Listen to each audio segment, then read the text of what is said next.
Bismillahirrahmanirrahim. Assalamualaikum warahmatullahi wabarakatuh. Innal hamdalillah nahmaduhu wa nasta'inuhu wa nastaghfiruh wa na'udzu billahi min shururi anfusina wa min sayyiati a'malina. May yahdihillahu fala mudilla lahu wa may yudlilhu fala hadiya lahu. Asyhadu an la ilaha illallah wahdahu la syarika lahu wa asyhadu anna Muhammadan abduhu wa rasuluhu la nabiyya ba'dahu. Allahumma salli wa sallim wa barik ala nabiyyina Muhammadin wa ala alihi washabihi wa man walahu, amma ba'du. Jamaah salat qiyamul lail, insyaallah kita semua berada di masjid ini dalam maksud taqarrub ilallah. Masih ada beberapa waktu dalam durasi tausiah singkat ini saya merasa bertanggung jawab untuk menyampaikan sesuatu hal yang sangat bermanfaat, tentu tak lebih dari apa yang diwariskan Nabi Muhammad SAW, baik dari data ayat-ayat Al-Quran ataupun dari data sunnah Rasul SAW. Untuk juga penyampaian ini haruslah setiap audien merasa dia berkewajiban juga untuk menyampaikannya kepada siapapun nanti di keluarganya atau siapa yang dikenalnya. Itulah wasiat Nabi Muhammad SAW, falyuballigh minkumul hadir al-ghaib. Orang yang hadir harus menyampaikan pesan itu kepada orang yang tidak hadir. Materi apa yang ingin saya tekankan sederhana sekali, bahwa kita harus memastikan kalau kita melakukan kegiatan religi seperti sekarang ini bulan Ramadan, itu atas dasar apa? Karena generasi-generasi sekarang seperti generasi Gen Z ini juga kadang banyak mereka kan belajar ajaran Islam ini dari medsos. Ya, mereka tahu sekilas-sekilas gitu kan. Namanya konten-konten di medsos itu kan konten-konten pendek gitu. Kadang pemahaman mereka terhadap agama ini enggak tuntas gitu.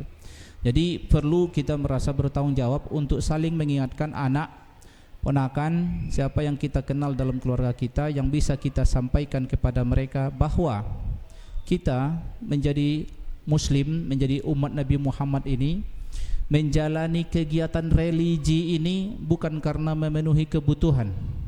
Maksudnya bukan karena memenuhi kebutuhan itu apa? Karena kalau bicara kebutuhan misalnya, ini kita datang dari aspek manusia itu butuh apa, lalu dia akan berusaha untuk mendapatkannya. Coba lihat, manusia itu butuh apa? Dia butuh makan, dia cari nafkah. Dia butuh istirahat, dia tidur. Dia butuh berketurunan, dia menikah. Sebenarnya kalau urusan berkebutuhan, nggak perlu firman Tuhan turun. Kalau hanya untuk memenuhi kebutuhan makan, istirahat, tidur, cari duit, atau menjaga kesehatan, itu enggak usah tunggu firman Tuhannya apa, enggak perlu. Kenapa? Memang manusia udah butuh itu, enggak usah diajarin lah. Manusia itu enggak usah diajarin untuk sehat, karena dia tahu aku butuh sehat, karena dia secara tabiah, secara tabiat manusia itu ya pengen aman gitu. Lalu kalau orang sholat, orang puasa, orang berzikir, orang baca Quran, orang iktikaf, ini sebenarnya sedang memenuhi kebutuhan bukan? Enggak. Makanya banyak orang enggak tertarik. Kenapa? Karena dia enggak nemu kebutuhan di situ. Terus kalau ada orang melakukan itu, tak lain tak bukan karena faktor kepatuhan aja, kepatuhan kepada Allah aja.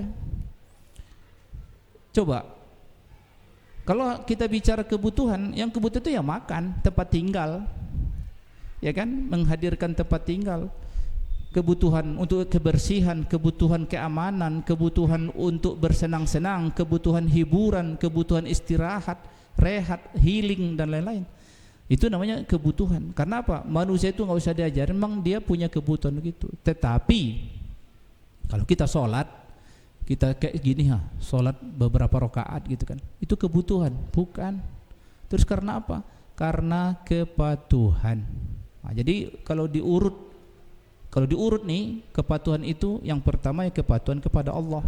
Contoh, kenapa kita puasa sebulan Ramadan? Kebutuhan. Mana ada kebutuhan di situ? Kalau seandainya nggak ada wahyu itu, nggak akan kita lakukan ini. Karena ada firman Allah itulah kutiba alaikumusiyam kama kutiba alal ladzina min qabl, diwajibkan atas kalian puasa. Ditegaskan pula di ayat berikutnya syahrul ramadan, ditunjuk bulannya, tidak sembarang bulan tapi bulan Ramadan. Karena firman Tuhan itu kita lakukan. Itu bukan kebutuhan, kepatuhan iya. Terus dalam menjalani cara puasanya bahwa dimulai dari fajar hingga maghrib, itu juga perintah ayat Al-Quran. Kalau seandainya kebutuhan karena menurunkan berat badan, nggak harus dari fajar sampai maghrib. Banyak saja orang nggak usah, pilih aja 12 jam nggak makan nggak minum, katanya intermittent fasting katanya. Tapi apakah itu memenuhi kepatuhan? Enggak, itu kebutuhan. Tapi kalau menjalani puasa dimulai dari fajar sampai maghrib, itu karena dinaskan dalam Al-Quran. Fakulu washrabu hatta yatabayyana lakumul khaytul abyadu minal fajri. Silakan makan minum sampai fajar. Jelas. Artinya diaturkan, itu kepatuhan. Terus itu kepatuhan kepada Allah karena datanya dari ayat Al-Qur'an. Ada juga kegiatan religi kita ini karena kepatuhan ke Nabi Muhammad sallallahu alaihi wasallam. Seperti apa? Sallu kama ra'aitumuni usalli. Tiru cara salatku. Tiru cara solatku, itu kepatuhan, bukan kebutuhan. Itu kepatuhan memang, karena kita ini harus menjadi peniru yang baik bagi Nabi Muhammad SAW. Itu kepatuhan, bukan kebutuhan. Jadi jangan-jangan banyak orang pengikut Muhammad ini dia Muslim karena lahir di keluarga Islam aja. Mungkin dia Islam KTP kata orang itu, tapi esensi berislam itu dia enggak tahu. Kenapa? Mungkin dia enggak dapat alasan kenapa aku harus sholat. Mungkin bagi dia hidupnya hanya memenuhi kebutuhan saja gitu. Lalu bagi dia mungkin sholat enggak ada kebutuhan, enggak ada ancaman cilaka juga. Kalau enggak sholat mungkin orang jadi sakit, kena kanker apa, enggak ada juga, enggak ada hubungannya. Jadi orang enggak tertarik mungkin karena dia enggak sadar sebagai hamba Allah yang harus patuh itu gitu. Nah, jadi kepatuhan kepada Rasulullah, contoh praktek sholat kita, tirulah sholatku. Sallu kama ra'aitumuni usalli. Secara garis besar ya dua inilah yang kita patuhi Allah dan patuhi Rasulnya. Nah, tapi ada juga kadang kita bukan karena mematuhi tapi meniru, yaitu meniru orang soleh. Meniru orang soleh itu seperti praktek apa? Seperti praktek sholat tarawih berjamaah.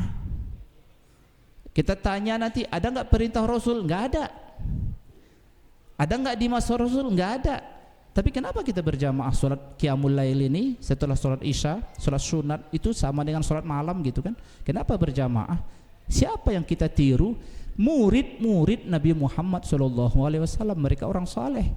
Jadi paling tidak 3 level ini: patuh kepada Allah, data ayat Al-Quran; patuh kepada Rasul, perintah dalam hadis; atau meniru orang soleh atau yang kita sebut salafus soleh. Siapa yang dimaksud salafus soleh? Ya, murid-murid yang menyaksikan langsung kehidupan Nabi Muhammad. Bagaimana Nabi Muhammad hidup, ditiru mereka langsung. Zaman itu nggak ada video, nggak ada audio rekaman, jadi rekamnya di memori mereka. Jadi mereka praktekkan kehidupan Nabi Muhammad itu oleh ribuan orang murid pertama Nabi Muhammad.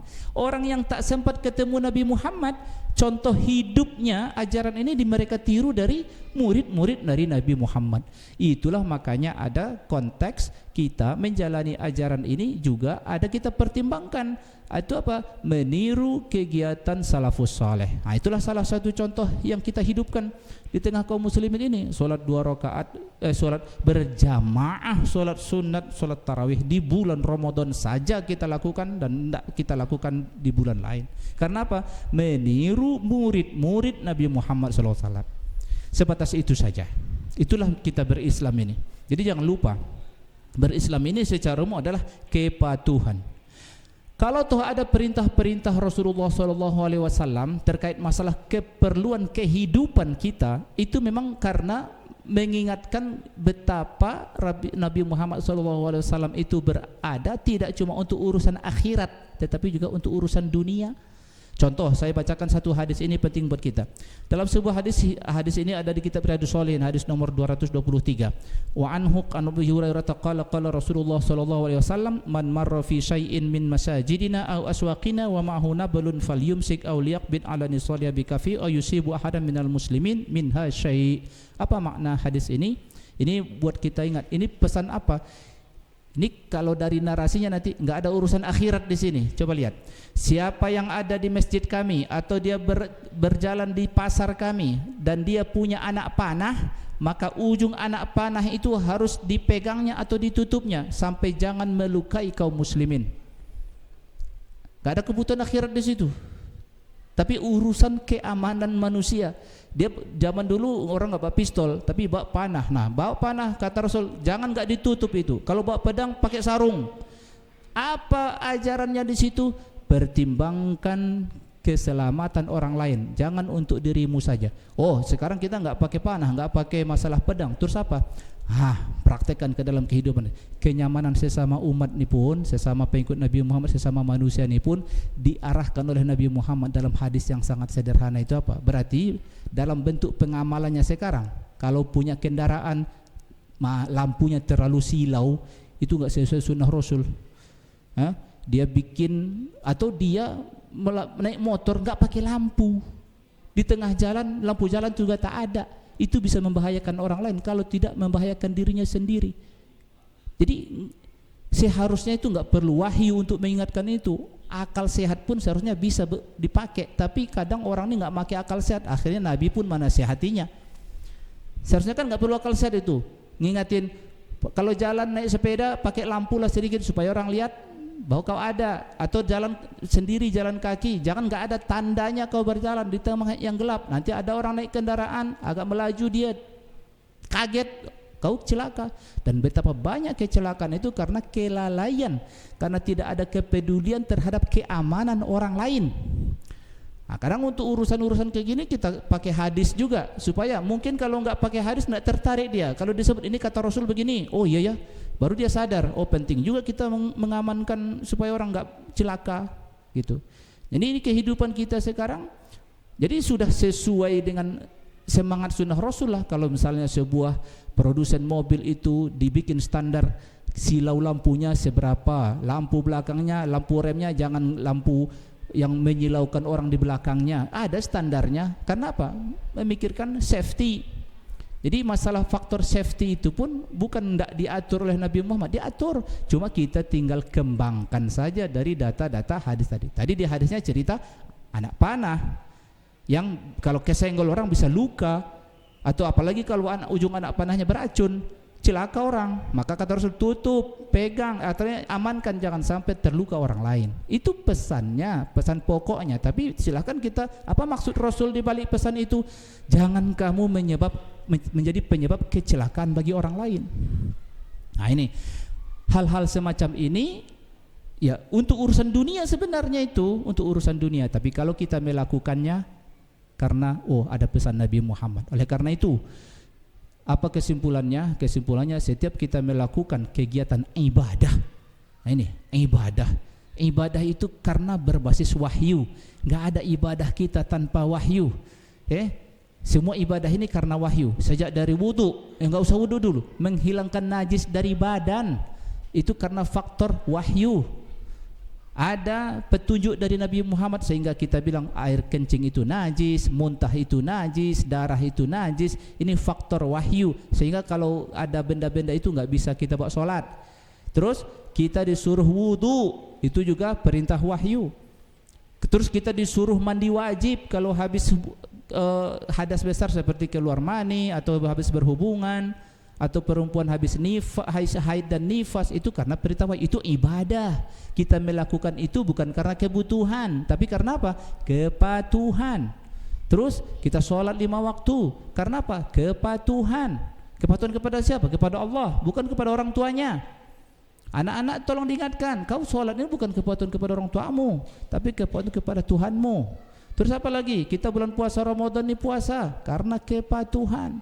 Yang sifatnya wajib-wajib kepatuhan. Kalau ada amal-amal sunat, seperti sholat malam, sholat 2 rakaat setelah sebelum subuh, 2 rakaat sebelum zuhur, 2 rakaat setelah zuhur, kayak gitu-gitu. Itu meniru Nabi Muhammad. Kenapa harus meniru Nabi Muhammad? Karena aku pengikutnya. Kenapa segitu penting Nabi Muhammad itu diikuti? Karena Nabi bilang, tak beriman salah seorang pun di antara kalian sebelum menjadikan Allah dan aku lebih dia cintai ketimbang dirinya sendiri. Jadi kita ini semua rombongan yang besar berada di belakang Nabi Muhammad dan berupaya menjadi peniru yang baik bagi Nabi Muhammad. Itu semua. Jadi inilah konten kita menjadi berkegiatan berreligi Islami karena kepatuhan. Camkan kata yang singkat ini, kepatuhan. Itulah kata ta'ah. Selalu kita bilang sami'na wa ata'na. Semua kegiatan. Kenapa kita harus imsak 10 menit sebelum azan subuh? Sunnah Rasul. Karena meniru Nabi Muhammad. Karena ada datanya, kami kalau bulan puasa jarak sahur sampai kami sholat subuh itu sekira membaca 50 ayat. Data itu ada di hadis. Lalu kita tiru. Oke, kalau kayak gitu kita hitung kira-kira 50 ayat itu berapa durasinya. Dipraktekkan, dapatlah 10 menit itu kira-kira ayat yang paling pendek. Dihimpun 50 terus dibaca. Jadilah imsak. Karena apa? Memang enggak wajib, tapi sunnah Rasul. Jadi tapi terus gini, enggak semua perintah dan meniru Nabi Muhammad itu harus ada alasan logisnya. Enggak perlu. Karena kita pengikutnya. Nah, inilah yang sekarang menggoda Gen Z ini. Dia bertanya, kenapa? Jadi harus ada penjelasan logisnya menurut dia, baru dia patuh. Enggak. Kepatuhan itu harus mulai sejak kita dapat datanya. Itulah kita menjadi umat Nabi Muhammad nih. Jadi kalau semua, jadi kau harus terpuaskan dulu pikiranmu supaya kau patuh. Kapan kau terpuaskan pikirannya baru kau patuh? Ini tolong diingatkan, anak-anak tolong didiskusikan, tolong diobrolkan. Masalah beragama ini kata kunci utamanya itu kepatuhan kepada Allah dan Rasulnya. Apa emang kalau kita patuh dapatnya apa? Dapatnya apa kalau saya patuh? Allah berfirman, Allah tak akan memungkiri janjinya. Wati'ullaha wa rasul la'allakum turhamun. Patuhi Allah, patuhi Rasul supaya kalian dikasihani. Kapan dikasihaninya? Nanti di pengadilan, di akhirat. Kita ini pasti bersalah semua. Ada aja salah yang kita bawa mati. Dan setiap orang yang bersalah itu cuma 2 kemungkinannya. Ada yang dihukum karena kesalahannya, ada yang dimaafkan. Maunya? Pasti yang dimaafkan. Itu yang dimaksud dikasihani oleh Allah. Kalau seandainya Allah itu main berapa kau salah segitu kau dihukum, habis kita. Habis kita. Tapi ada lagi kesempatan Allah kasih. Udah kau patuh aja supaya kau nanti di pengadilan dikasihani oleh Allah. Karena apa? Karena kepatuhanmu itu nurut kau. Jadi hamba Allah yang baik kau. Inilah inti kajian saya yang ingin saya sampaikan sekarang. Saling mengingatkan kita kepada keturunan kita, kepada orang dekat kita. Ingat, beragama ini bukan masalah seintelek apa kau.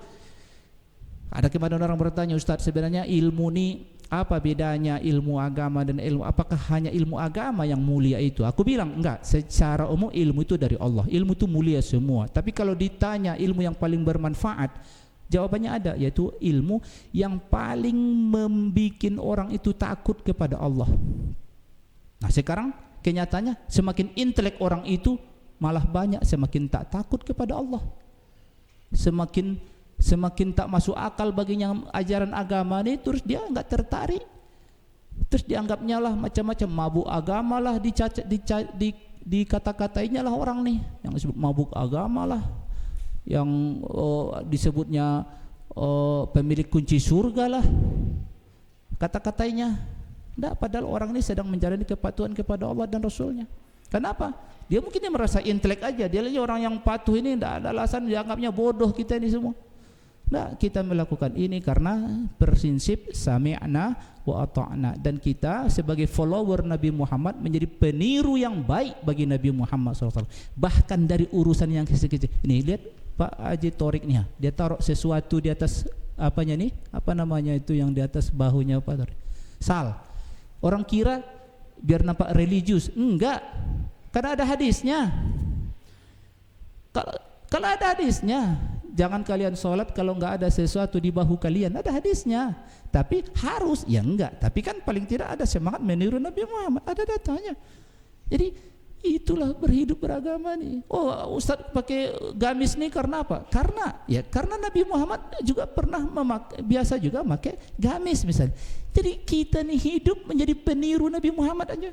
Kenapa? Ekspresi kita, followernya, kita mencintainya, kita jadikan dia nomor satu. Nggak ada yang lain. Dari hamba Allah ini yang kita cintai nomor satu dia. Semua hamba Allah ini yang kita cintai nomor satu Nabi Muhammad, baru yang lain. Nah itu. Jadi mudah-mudahan dipahami semua. Inilah inti masalah yang ingin saya sampaikan. Mudah-mudahan tersampaikan maksudnya. Sekian. Wabillahi taufiq wal hidayah. Assalamualaikum warahmatullahi wabarakatuh.